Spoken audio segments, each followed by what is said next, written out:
So this is yet another type of mountain slope. I mean, it's very similar to a lot of the stuff in this general area, but even more so, you actually don't have a pretty significant steepness factor relative to the other mountains I've done on this trip, as steep as it looks.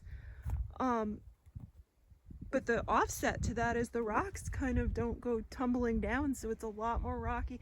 I didn't luckily have to do any total scree or talus piles, but most of these are loose, and unlike a steeper slope where they kind of roll off and you can get, I mean, this is much better. That's why I'm filming here. Over there, I needed two hands on the trekking pole so you can see there's some pretty nice flat areas in between the rocks. I didn't get that up there. And so the extra stiffness, I don't feel the slightest bit of discomfort. I was really heartbroken because first couple test hikes, I wasn't really making it past the 2-hour mark. One hike just, you know, right from the first 15 minutes, and that was actually the third hike out, just a lot of discomfort in the pinky toe area.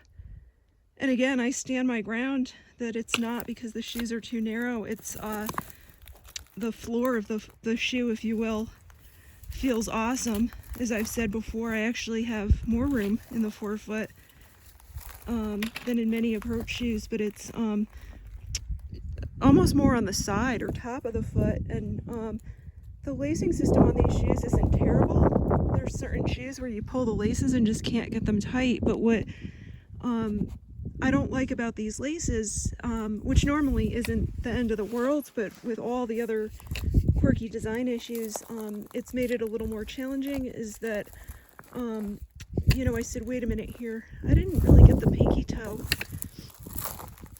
issue a month ago. What did I do differently, and what ended up happening? I said before, I need to crank them to get the heel support, and over time it eventually cranked a lot of tension down there. So yesterday I decided to go down a pretty steep slope, less rocky than this, but quite steep, and just these shoes manhandled it. And I loosened that, and it took a couple tries, but it worked. And so far I did about 4.25 hours yesterday. Got a little pressure there toward the end, but nothing. The first 4-hour hike I did took 2 days to recover, and then I was kind of hurt, and the moment I put them on, zero discomfort right now. Could be that I'm going downhill, and that's still pretty damn respectable with all these rocks. I actually do have 2 of the discontinued approach shoes on hand.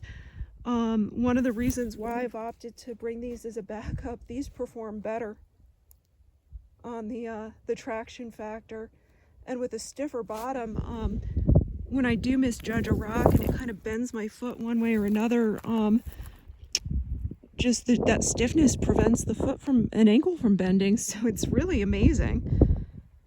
I mean, if it was just the grip alone, like I said, I wouldn't be really trying to work with this shoe, because the Bottura Musai Unparalleled Rock Guide have the grip, but this shoe truly is the full performance package, and I'm going to do everything I can to make peace with it, have it make peace with me.